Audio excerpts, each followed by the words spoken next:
Gypsy jazz style song with only the lyrics. It might be robots used through the song, no other lyrics. The song should be up-tempo, fun, offbeat, playful. This is the It Might Be Robots podcast. I'm Dave Ponce. And I'm Dan Wright. So Dan, we're talking today about music generating AI along with stuff that we're doing in our own musical lives. But the subject is going to be these two online platforms, Suno and also Udio. And Dan and I have had a little bit of experience now with Suno and then just a brush with Udio. But what you heard there at the front end of this, it was a Suno prompt when it had a field open for me to give it lyrics. And I thought I was giving it a prompt, Dan. So that's why you hear what sounds like a prompt being sung. And also I had told it Gypsy Jazz as the style and given it some instrumentation ideas as well. And it was pretty satisfying. It was. It's fun to hear that prompting language being sung. And once again, the AI will never tell you no. It might misunderstand you, but it will deliver something. And in that instance, we got a really fun singing of the prompting language that you used. But the music of it is, you can't ignore that it's really capable and it sounds fine and it bounces. And it's got a bubblegum feel to it, but there's nothing wrong with that. Okay. It did an extremely good job of understanding, as I was giving it specific instruments, understanding the idea of a gypsy jazz sound. Yeah. And I've got several of those, and I won't bore everybody with them here, but we may use these and some new things, well, just as ways of describing this. I'll play one, in fact, that's just cool, that is actually done as a bluegrass style. Okay. So all right, this is similar kinds of prompts, but as bluegrass. So just have a listen to this really. It might be robots. It might be robots. It might be robots. It might be robots. It might be robots. It might be robots. Yeah, I won't keep going here, but you get the idea with the fiddle and the mandolin and all that. It's really fairly compelling. I was right there on the Andy Griffith Show. Yeah. The darlings were sitting around singing about robots right there in Andy's jail. So what are some things that you've done with Suno to just mess around with it a little bit? Well, I've done novelty songs mostly. I had it write me a song about not having to stop at the roundabout if there's no traffic coming, because that should be a song. I asked it to write me a song about buying bait at the bait shop, but that was after I had started writing a song about buying bait at the bait shop. And lyrically, it's successful enough to turn your head and go, hey, that's cheeky and fun. But the place where I think that Suno really does a great job is not lyrics. It's giving you instrumental pieces. Like the instrumental pieces that so far Suno has produced for me are, you and I have had occasion many times, Dave, to go on Audio Jungle. We are not sponsored by Audio. It would be okay if we were sponsored, but there are times when you and I have purchased music to use commercially for things, and you can do this on that platform. We've been and sifted through those selections and made choices that were like, oh, that sounds really great. It's a fun thing to do. Yeah.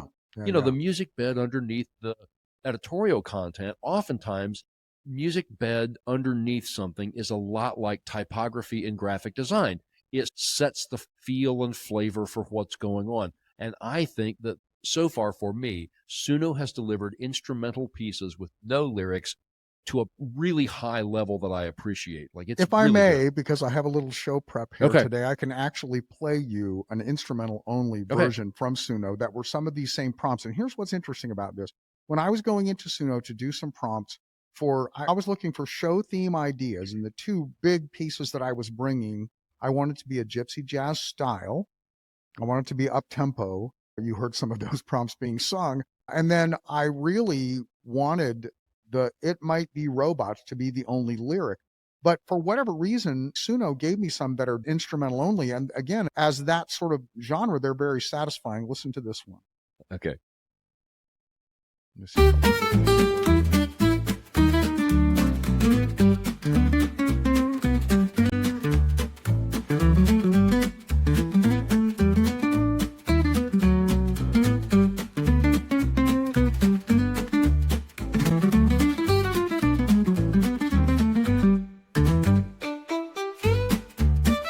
Yeah, again, nothing that's award winning, but Come fairly on. satisfying. Yeah. And yeah, why not? So it gave me some that didn't have any lyrics in them at all. Yeah. So that whole issue of novelty songwriting and going to Suno or going, for example, to Chat GPT or someplace to write you some novelty song lyrics. We talked a little bit about that when we were talking about our first use of AI.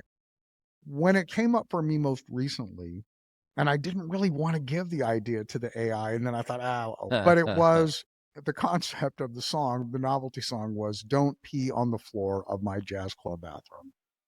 And this comes out of a real chapter in my life, Dan. I go every Monday down to the Jazz Kitchen at 54th and College in Indianapolis, Indiana, and I participate in their Monday night jazz jam session. And it is a blast. The guy who's the owner there, David Ali, they've been there. This is their 30th year.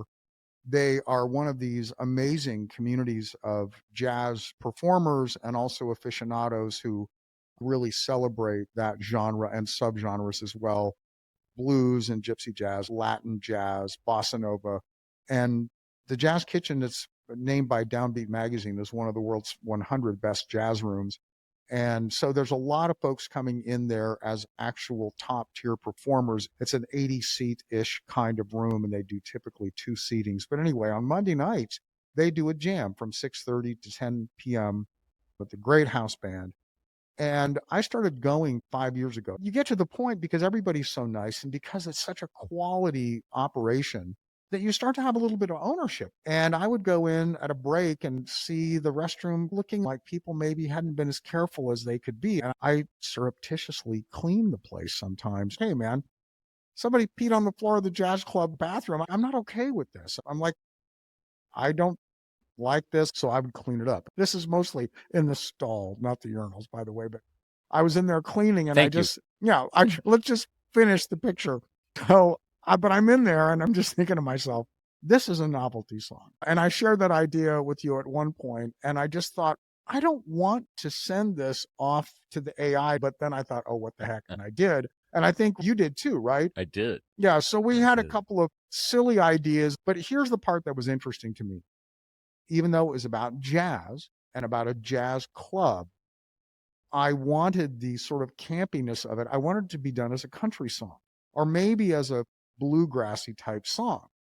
So in my head, I'm hearing that, don't pee on the floor in my jazz club bathroom. You know, I'm hearing that as an idea, but then I really wanted the lyrics to be specifically about the fact that it's a jazz club. So when I gave that to Suno, I gave it some prompts. And what Suno did was country songs. And it really abandoned my hook and just said, instead of, I get the idea of the nuance here, and you're talking about jazz, but you're doing it in a country style, it just changed all the language to be very countrified kinds of puns and jokes. Don't pee on the floor of my jazz club. Let's keep the harmony sweet. Don't turn it to hubbub. There's a bathroom stall. Don't forget it's called. Or I'll have to take my guitar a bit, y'all. On a moonlit night with the banjo's light twang. Still puns and jokes. And then I had a couple of those and they weren't very satisfying because I didn't feel like it was getting that juxtaposition of those two genres. And then I just thought, what the heck, I'll give it the directive to use jazz as the genre. And then, of course, it does give me puns and nuanced ideas that are jazz focused with a jazz music background. So it was one of those places, and I'm sure part of it's my limitation as a prompter in Suno. It didn't quite get the joke across the finish line for me. And maybe if I had done a better job with prompting, it would. But just yesterday, I read Dan some lyrics that are lyrics that I have written for this. And I said to him, and again, this is all of us that are looking at the AI going, I wonder how much longer it is until it's great and greater than the greatest of us. But I, for right now, feel like I'm a better lyric writer than Suno. But anyway, I think I'm going to throw my lyrics at it at some point. Okay. Because you can do that. And this is one of the things I've learned about Suno over the last few days is if you go to a paid account, it may be this way with an unpaid account, and I just don't know what I'm talking about. By the way, I don't want to present myself as an expert on Suno at all.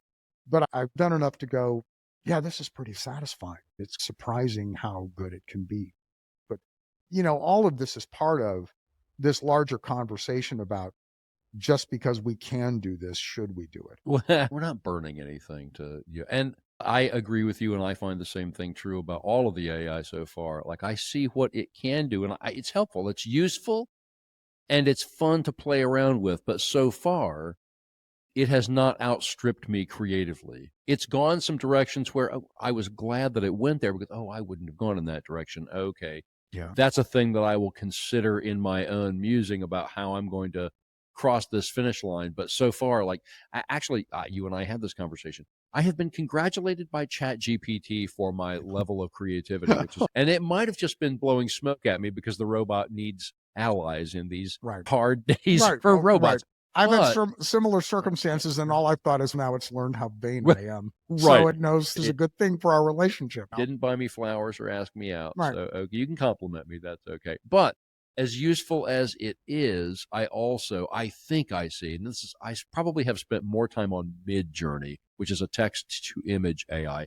And by the way, to step back to what you were saying about, you had a disclaimer that we are not experts, nor do we present ourselves as that. Like, I am not an expert on AI. And I don't really know what my vocabulary is ultimately, nor do I care to have that measured because doesn't that sound grueling? Right. But I know that the success in any of the artificial intelligence platforms is the language that you bring to the prompt. And I also know, because you and I have talked about this a lot, usually you're going to have to attempt it again with a different edit of your prompt. So really, one of my takeaways from the AI that I'm very familiar with is, this is a creative enterprise where editing really comes in as an important thing.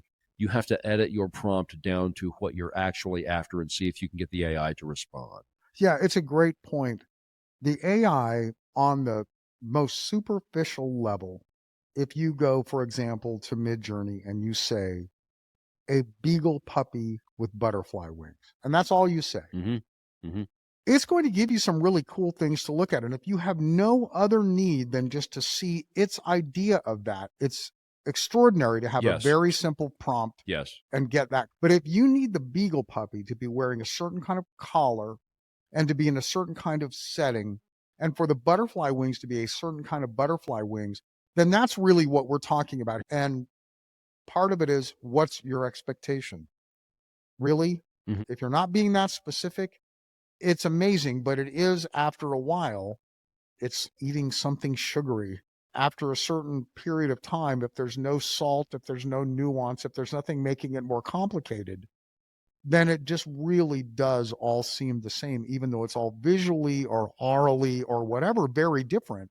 It all starts to feel the same. I don't know when these are coming, if they're coming at all, but I want different versions of AI to give me files that can be plugged into some of the authoring software. So that, like, I would love to, for instance, I don't make a lot of things in GarageBand, but I'll just use GarageBand.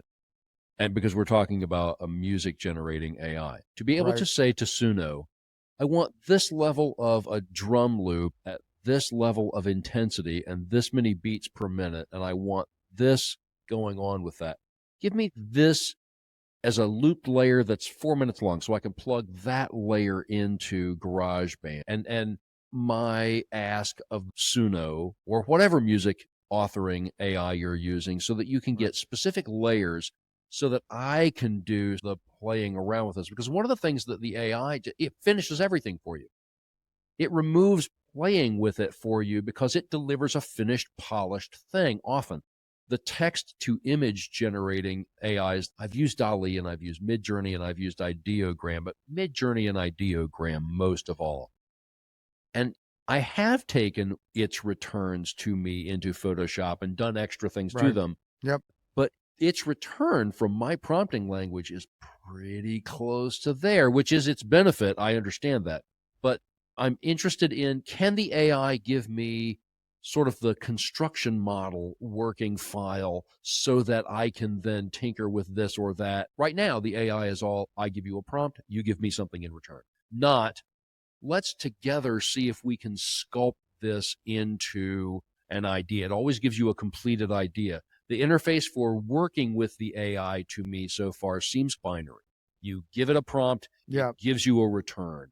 And I'm looking for the next generation of artificial intelligence in that way. And I don't know, maybe that's a pie in the sky wish. I Well, don't know. listen, this isn't exactly what you mean, but I remember when Adobe began adding AI tools into what it was doing in its mainstream platform. Mhm. So right now, in addition to Adobe Firefly, which is Adobe's version of a text to image application, and both of us were Creative Cloud subscribers and we can get to those things. Firefly, compared to Midjourney and to DALL-E in particular, the early ones that I was using, was just awful. Yeah. There I'm was so glad you just went right there. Yes. It It's just, awful. and everybody that was used to the other kinds of images that were coming out of their prompts had the same early reaction to Firefly. And the Firefly has a feature of like, type a word in and then tell it how you want the type to be styled. And it's just the goofiest, most awful thing. However, as it continues to progress, what's becoming clear is that's not really Adobe's end game with Firefly. They're doing that on the way to other things. When they introduced the version of Illustrator Yes. that was text to vector, Yes. and you could put a vector scene in there and go, I want, and the demo that they were using was, it was like a scene in the Southwest, kind of a purpley and orangey Southwest sunsetty feel, almost a little bit Roadrunner cartoony. But what it said was, try the prompt of putting a truck camper with a fire pit or something there in that scene. And it drew all that in as vectors. Yeah. And then you could, of course, then edit the vectors. And that, for me, was the first point at which it was like, okay, and I think if that's what ends up happening in Firefly, for example, with Right. type or other things like that's the point at which, for me, I feel like it'll start to become that kind of interactive piece of this. Yes. That maybe becomes more satisfying. I've never had to code anything. So Yeah. I heard somebody say, we're sorry to everybody who learned COBOL, BASIC, and C++, because we didn't know that the last programming language for computers was going to be English, but there it is. Yeah. But I'm with you. The other thing, I've had the thought while using ChatGPT, if this could be dialed into being an editor tool in this regard, like I am let's say, a level 2, I'm pulling a number out of the air. I'm a level 2 creative copywriter. Could you please treat me like a senior editor and get my best work out of me in how you're helping me with the prompt here? Right. I see a tremendous potential to teach here in the things that can be taught because they have a creative principle behind them that's always going to be true. Similar to in music, similar to having your instrument in tune and what key are we in. That's not going away. And to know those things means you know some things. If you know the key, you know the scale associated with that key. And so I think here we are at the beginning Wild West show of what the artificial intelligence even is. So who knows how useful this is actually going to be. So far, it's a really fun, I'm going to put 80% of it, it's a fun novelty that about 20% of the time, in my own experience, this is not, you come up with your own numbers, 20% of the time is a really useful tool on the way to getting to the solution. Right. But as of yet, I've not had it solve just, that's it. I can just use that and it's right. Of course. And a couple of them that I'll give examples of that people that have heard, this is only podcast number 2 for us, but if you heard the first one and probably some of the intro or outro music that we'll end up using here. When I was giving prompts to Suno about the lyrics are only to be, it might be robot. And I want it in a gypsy jazz style. In a couple of these, something that was just breathtaking, honestly. It was that the vocal singing It Might Be Robots was a little bit intentionally digitized sounding, and it was matching the melody line of the solo instrument. Interesting. So when I told it, I want a gypsy jazz fiddle to be the solo instrument, and then in the other one, when I said clarinet, it actually had the vocal match the melody line in a way that you could still hear the lyrics, It Might Be Robots, but you could clearly also see it following in lockstep with the melody being played by the solo instrument. And that, I didn't prompt. That was a really amazing surprise to me. Right. And it didn't do that Right. every time, but it was one of the iterations that it did that I thought was really interesting. So I want to say this back on music here for a moment. One of the other pieces that's coming along with this every single day, things have already changed since the way they were when we started messing around with this in April of last Yeah. year in 2023. A year and a half ago, you used to be able to say to a text to image model in the style of Picasso. You can't really do that anymore. They will come back and go, nope, that violates our terms of use because they're getting sued. And I want to mention this in particular about Suno and its biggest competitor, Udio, which is very much like Suno. Both of those companies were sued in April by a huge conglomerate of record labels. And it was a really aggressive lawsuit that basically said in their complaint, we don't know how these artificial intelligence applications are training their models, but we believe they're training their models using our intellectual property. It was Yeah. a general complaint. Yeah. And so, of course, the way court cases work is you have a complaint that's filed, and they were two different federal cases, two different jurisdictions filed, one against Udio, one against Suno. And when it came time during discovery for, and I wish I could remember his name, the CEO, the founder of Suno, he wrote his response. In discovery, they give you questions that you have to respond to. And here's what he said, and this is the way that these artificial intelligence groups are describing this in court. This is what they're saying. Hey, this is a learning application. How does a student that learns to play rock and roll learn to play rock and roll? Doesn't the student listen to other rock and roll? And that's how that student knows it's playing rock and roll. It knows this because it has learned it by listening to other rock and roll. We are creating learning technology. And what he said in his response in the lawsuit was, we are using what's available on the World Wide Web.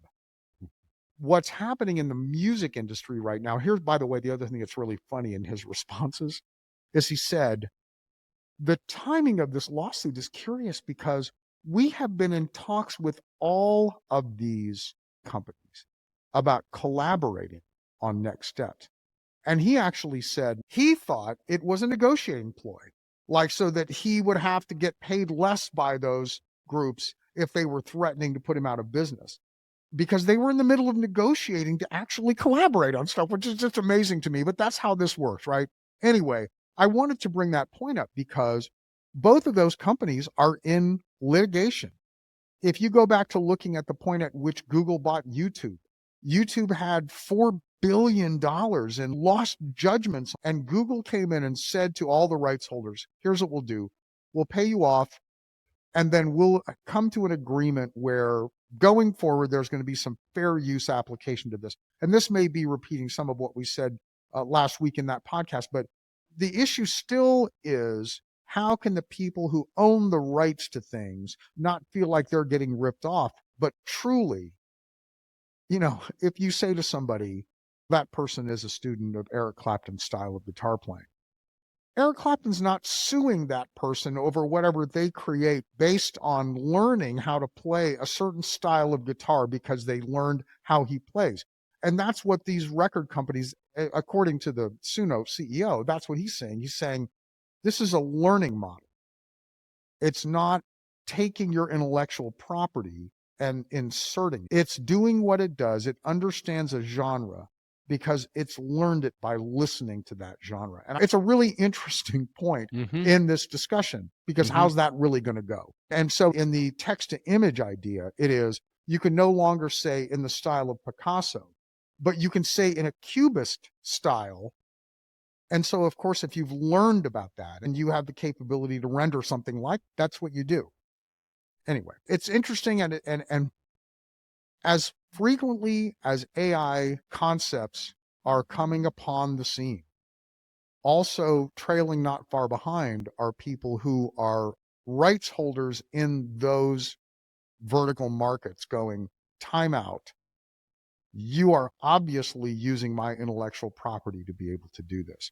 And until I heard some of what this guy wrote in his response, I didn't really understand the argument that was being made by AI developers saying, no, these are students. That's what they are. To me is a pretty interesting way to say it, because how do you combat it? You keep the robot on a low and you say you're not allowed to learn that fast anymore. And like the whole time you're describing it, I keep seeing, it's probably a Matt Groening's already cartooned this, but like the courtroom drama where that judge bot, my objection is such, and judge bot goes 1000111110011, Right. because that's the joke. That's really funny. I don't know the answer, but well, the robot's a student. Okay, but if there's a line because you're handing out cash to pay people out, I want to go stand in that line. Yeah. Now that you've described this courtroom thing, all I'm thinking, Dan, is that the court stenographer only has two keys, and one's a Yes. 1 and one's a 0. Right. That occurred to me when you Lawyer were saying bot that. and judge bot, and I said prosecution bot. Maybe that's what, and defense bot. Anyway, yeah, it's an interesting model to say this is a student. It's learning. It has to learn a large enough cross section so that it doesn't give you one answer that's based solely on this one performer. It can mix and match and see these other. All right. We've not talked about this. I'll spill over into this. A music robot happens to be my favorite. I've referred to all electronics as robots for years and years anyway. My favorite robot right now happens to be and again, we're not being sponsored by Pandora, but Pandora is my favorite robot, because if you curate a channel in Pandora that you like this or that performer and this style of music, it will start playing you songs that fall on the same branches of that musical tree, right. of the Yep. things that you like. And you'll hear people that I do anyway, people that I've never heard before, and go, wow, thank you for playing me. That's fantastic. And so I think maybe the AI music creation and ChatGPT, all of them, have to have a large enough sampling so that when they stare into their metaphoric grayscale field, if that's how, I know that's how the language, the text to image works. They start with a grayscale image and slowly build their way there. I don't know how the text to music generating, but I assume it's something similar to that. It has to have a large enough sampling of music styles and performers and just music recordings in general to deliver something for you. And probably if it doesn't have a large enough model, it will give you things that sound really close to this one or that one, especially if you're specific in a genre where, look, there's only 5 or 6 guys at the top of that genre. Probably it's going to sound like that. I don't know. I'll just talk about this for a moment. This is happening to me right now, and probably I'm going to sound like a moron to a lot of you that have been doing this way better. I have just now gotten to the point of really understanding how conversant Google and DALL-E are. So Google Gemini, and the version of Gemini that I use does rendering. It will act like ChatGPT, but it will also act like DALL-E. And I don't think that's accidental. I think that's exactly what Google is targeting. But anyway, here's what I used to do a year ago. I would go, I want 2 podcasting robots sitting at a table in a coffee shop, and I would be really specific about it. Then it would give me something back, and I'd be like, oh, I wasn't clear about the fact that they need to be sitting by a window. So I would add the words sitting by a window to my prompt and paste the whole thing in again, and then have it do it again. Right. It's really only been in the last couple of months that I've realized I can go, that's pretty good, but can you have them by a window? And it understands, and it's taking everything that happened immediately before, and it's now adding that window. And I don't know how long it took me. Maybe it was just I was frustrated one day or lazy or whatever, but I just went, oh, I don't want to keep copying and pasting and changing. I'm just going to add this and ask it. And in both cases, it did it. And it didn't, they never produce an identical image, by the way. It's never identical. Right. But they're still driving from that prompt. And it's shocking how well they understand, oh, it's this prompt with that thing added. And I was doing this the other day with doing some more photorealistic ideas of 50s robots. And I was going, well, they need to be friendlier. They need to be more accessible. They need to look less threatening. I was having those kinds of dialogues with it, and then it would throw other ideas back at me and then going, Well, I asked them to really be laughing. I want their eyes to be closed with laughter. It's that kind of hearty laughter. And I'm no longer trying to go back and restyle the prompt from the beginning to the end. I'm having a conversation, and it's doing those little nuanced adaptations on the fly. Now, again, that may have been how it's been since the beginning. I just was too dumb to realize it, but that has been hugely helpful in feeling like I'm having a conversation, getting to something that's more satisfying. If there's a robot that represents me, I want my robot. I'm okay if it looks intimidating. In fact, you can specify I want it to have Mike Tyson's tattoo on the side of its head because it might kill you if you do something wrong. Like in my imagination, it's appliances that go, well, we put an iron in the head. That part went bad. That's right. There's no longer a nose. It's right. It's an iron. There's a blender that comes out at one point. That's funny. Old appliances. That's fun. And I like a way of saying middle-aged robot. Really what I'm trying to get to is robots that sort of look like us in that metaphorical sense of they're on their second marriage. Right. Or in some ways they've lived some life. But anyway, the conversational part of the prompting for me has been pretty satisfying as what I would consider myself as a C-level student of this right now. A couple of things I want to do here. I want to talk about stuff that you're doing right now with your music. We're talking a lot about AI, but a big part of what we do and a big part of what we talk about all the time are things that we are doing in our own pursuits of music. So what's going on with you, Dan? I was a guest recently on a radio program, and there's an audience for this it's a live radio show that happens in Farmland, Indiana, which is about a half an hour due east of Muncie, the fourth Saturday of every month at 3 o'clock, from 3 to usually 4:10, a repertory cast of radio performers and stage performers. Nice. They're great. They're just great. And Tom has been doing this now for, I think he said 15 years. It's in the teens. It's either 15 or 18, so forgive me. But he's been at it for a while. And consistently, they read at least 2 old-time radio plays, or sometimes 3, and they play a game with the audience, calls it Pays to Be Ignorant, which is really fun. And the whole thing is meant to be a fun thing, but they've had me as the musical performer a number of times. And there's always a rehearsal and then a break for lunch. But during the rehearsal, somebody recorded me singing and playing, and I saw that recording. And I don't usually record myself singing and playing. I just don't. But I saw myself play this, and I was frowning the whole, and we're like, oh, because I'm concentrating. Like, so what am I, this is a long-winded answer to, what am I working on? Smiling during performance so that I look like I am, because I am having a blast. Like, I'm showing up to have a good time. Just about everything in my whole life, even the funeral. I'm sorry. I'm looking for some of the things that are funny, and I'm looking for the playtime. I mean, I can reel myself in. I'm almost 60 years old. But I mean, I know how to behave myself, but still, I'm showing up to play. So it was a real surprise to me to watch myself perform this song, which is a sort of an cute song. And like, he looks like he's very angry. And like, I'm not angry at all. I don't want to, listen, I don't want to overinflate your opinion of yourself. The greatest basketball player of all time, Michael Jordan, that has moments of highest concentration. His tongue is out of his mouth. Oh, sure. And all of these players that couldn't stand playing against him because he embarrassed them, that's what they would joke about. Oh, he's got his tongue out. And it's like, right, as he's kicking your butt, right, he has his tongue out. And people would ask him about it in interviews and things. And he just got to the point of kind of rolling his eyes about it because it's, look, I'm not going to work on that. Yeah. I'm working on actually staying in the air for half of the court, so if my tongue is out, sorry if that bugs you, but I'm going to go ahead and not worry about that as I'm doing these other things. I saw some of that video, by the way. I've known you for a long time, longer than a lot of those folks have known you. I saw it as, to me, it looked like you were having a blast.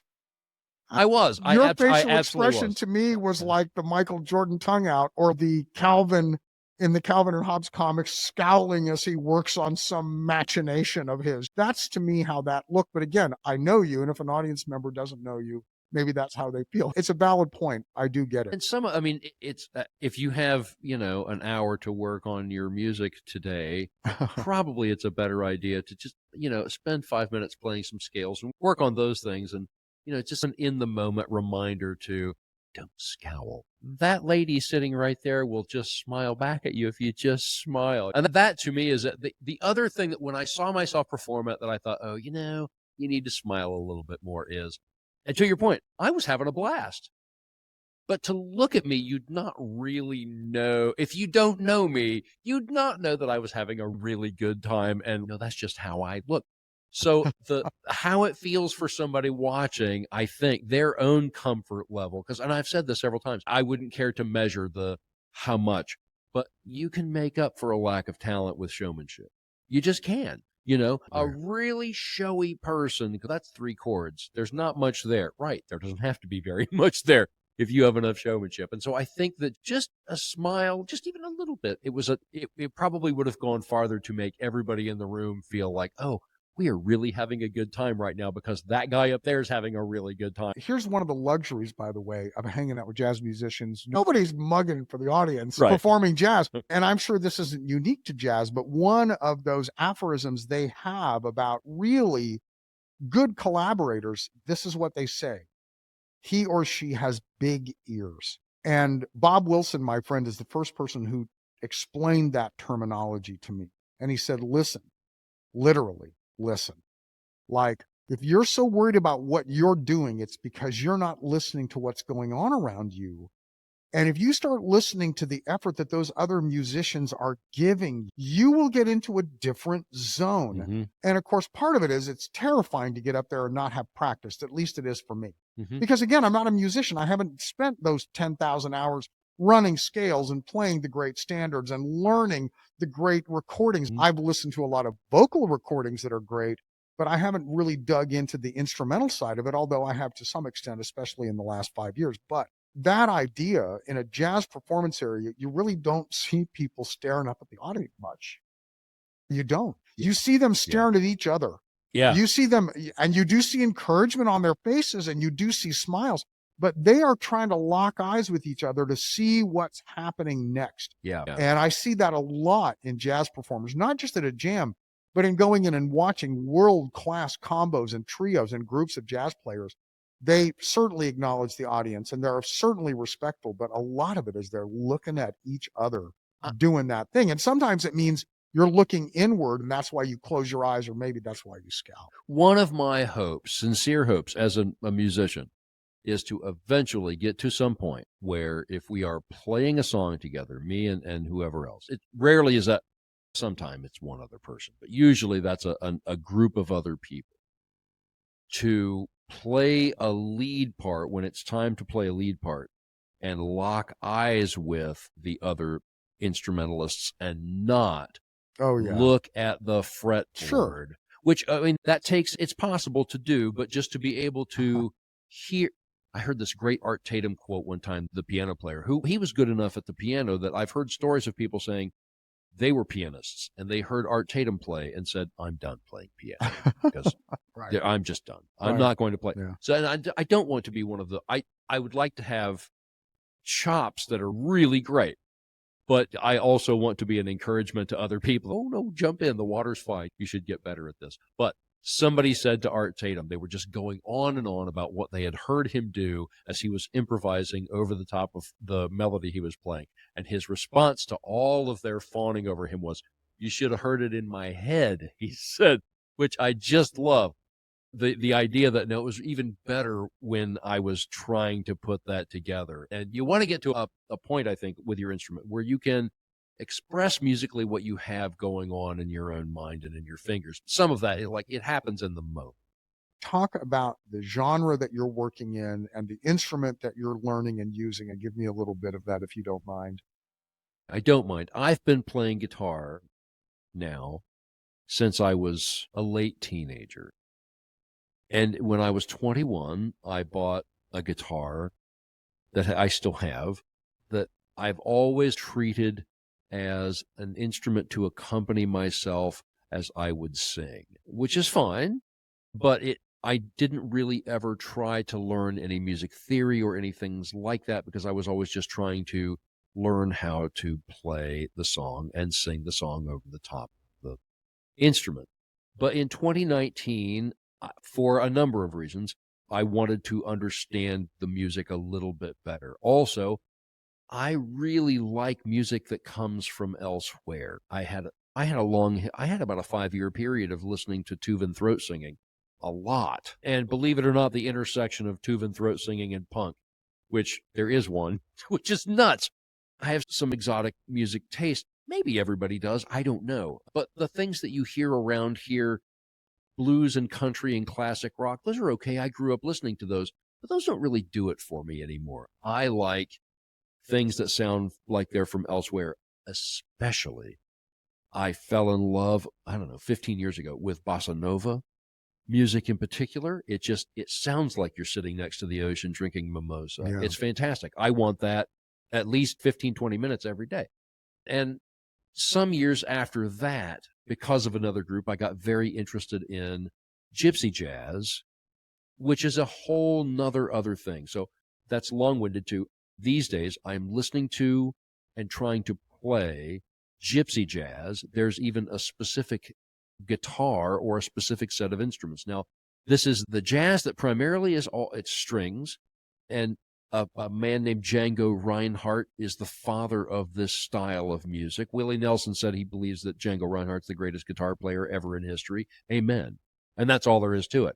And the moment you hear him play, you hear like, oh yeah, nobody really has ever played guitar like that before. And part of that had to probably do with he had an injury when he was a young guitarist, and it fused his ring finger and pinky finger of his chording hand into a contracted, locked position. So really all the things you ever hear Django Reinhardt doing on the guitar, he's doing with his index finger, his middle finger, and his thumb on his left hand. And it's stunning, the things that you hear him do.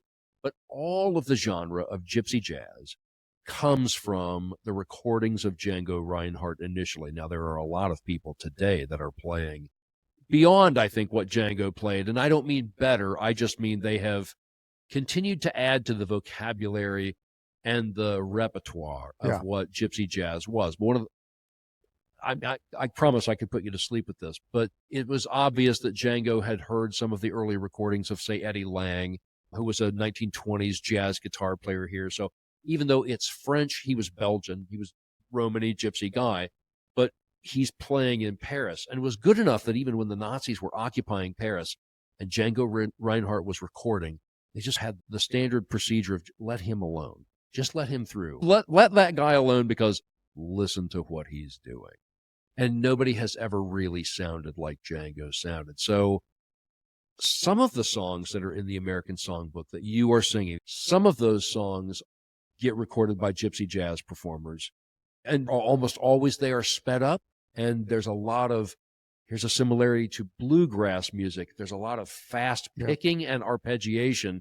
If you can imagine bluegrass in a minor key, that really explains a lot of what gypsy jazz is in some of it anyway, in what its soundscape is. But so I'm trying to grab hold of those chord shapes, of those chord voicings, and I'm thinking that I'm trying to learn to play a lead guitar idea over the top of those sorts of forms of the song. And it's fun to go, like there's a jazz jam, a gypsy jazz jam here in Indianapolis that happens once a month. In fact, it happens this coming Sunday that I will go and be part of.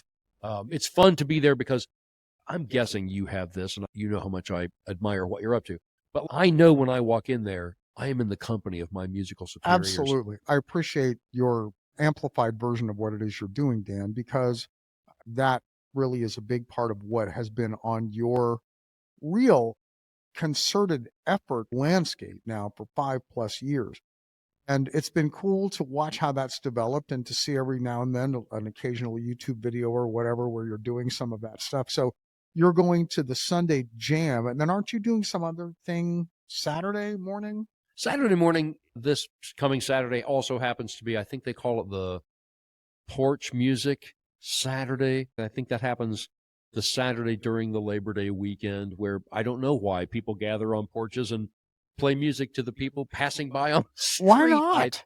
Come on. Right. So a dear friend of mine who teaches songwriting at Ball State in Muncie, where I live, texted me and said, hey, this location Saturday morning from 10 to Cool. 11:30. Bring your guitar and we'll play some things. And he's an accomplished multi-instrumentalist and really fun to play with because it's fun to follow him and it's fun that he can follow you wherever you go. Like you can't throw anything at him that throws him, which is really fun. Yeah.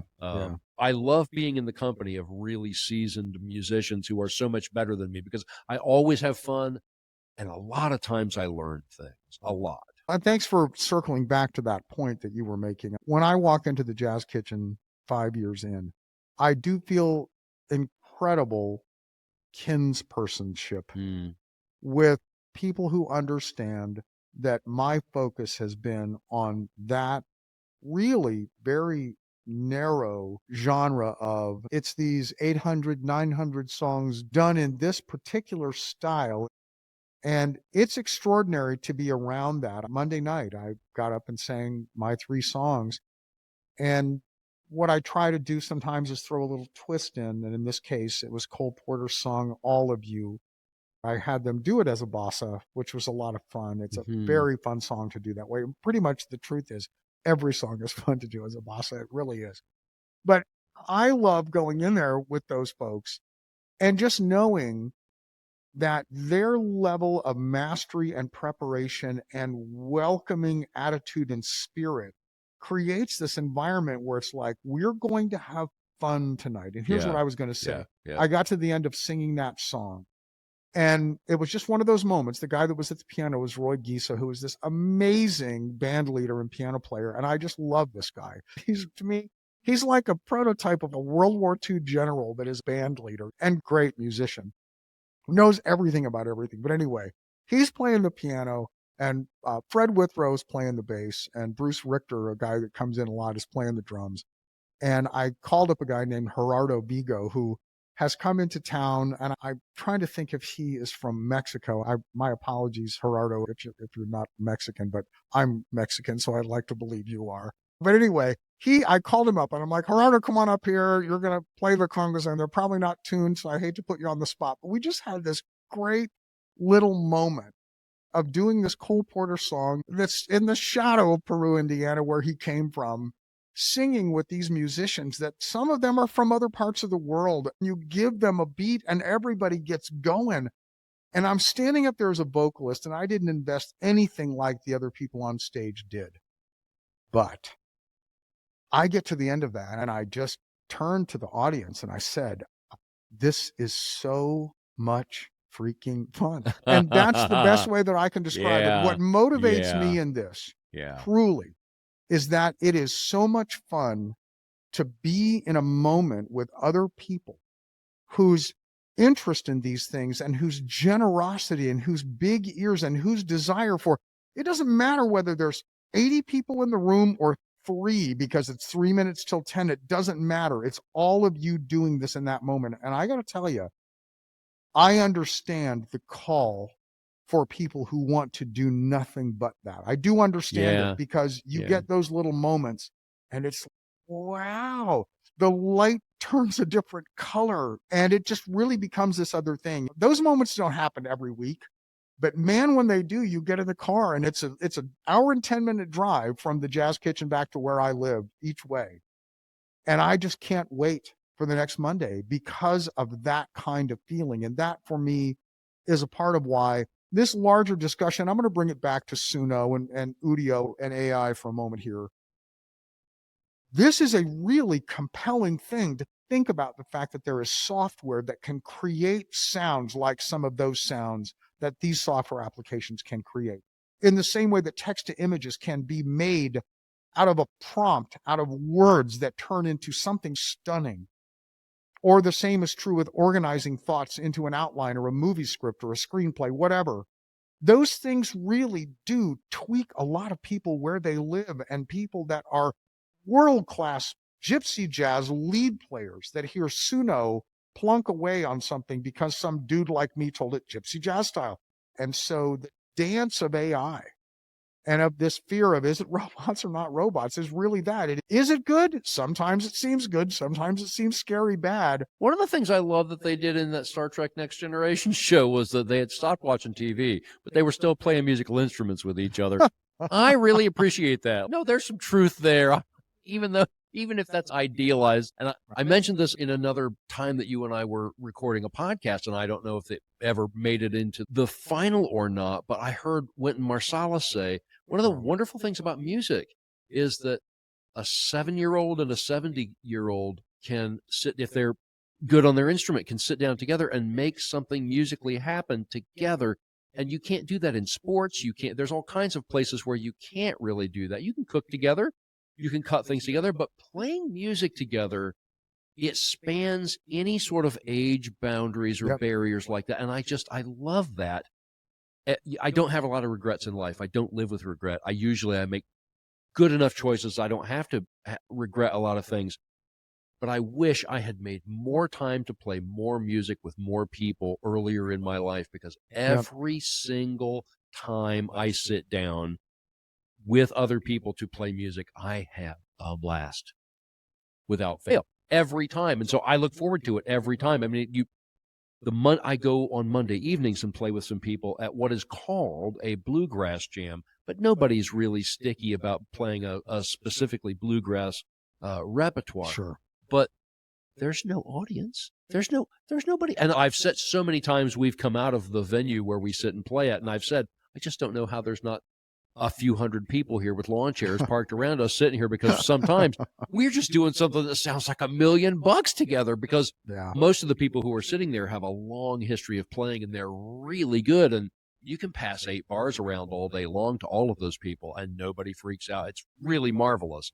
And it's fun to play music with other people. And like you say, to craft something together in the moment, and for everybody to be looking at each other on stage, to be watching each other, watching the cues. One of them that happens in the bluegrass jam anyway is if this is the last time we're playing this through, you get somebody's foot that sticks out. You're watching for the foot. Is the left foot out? Okay, well, this is the last time through, and then we're done. So there are those little visual cues that are just really fun to look for, and for everybody to be able to non-verbally communicate in the moment and to all be together just I think probably it's, no matter how nice the song has sounded, it is always fantastic if everybody ends at exactly the same time. That's when everybody was paying attention. Right. We're speaking the same language. Together. Yeah, it's nice. Yeah. What's better than nice? Nice is such a goofy word to choose. It's fantastic. It's one of the things that satisfies me in my own life, and I hope I have decades left of doing it, because it's lovely. That's cool. So hope you have a great time Saturday morning playing on the front porch, and hope you have a great time at the Sunday Jam. Hope you have a great Labor Day. We'll chat more soon. Indeed. This has been the It Might Be Robots podcast. I'm Dan Wright. I'm Dave Ponce. I'm trying really hard now to play some music as an outro. Have fun AIing, everyone. See you next time.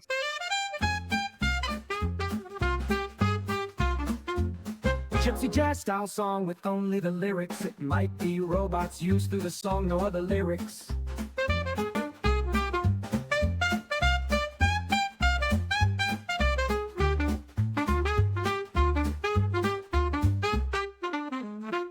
Gypsy jazz style song with only the lyrics. It might be robots used through the song, no other lyrics.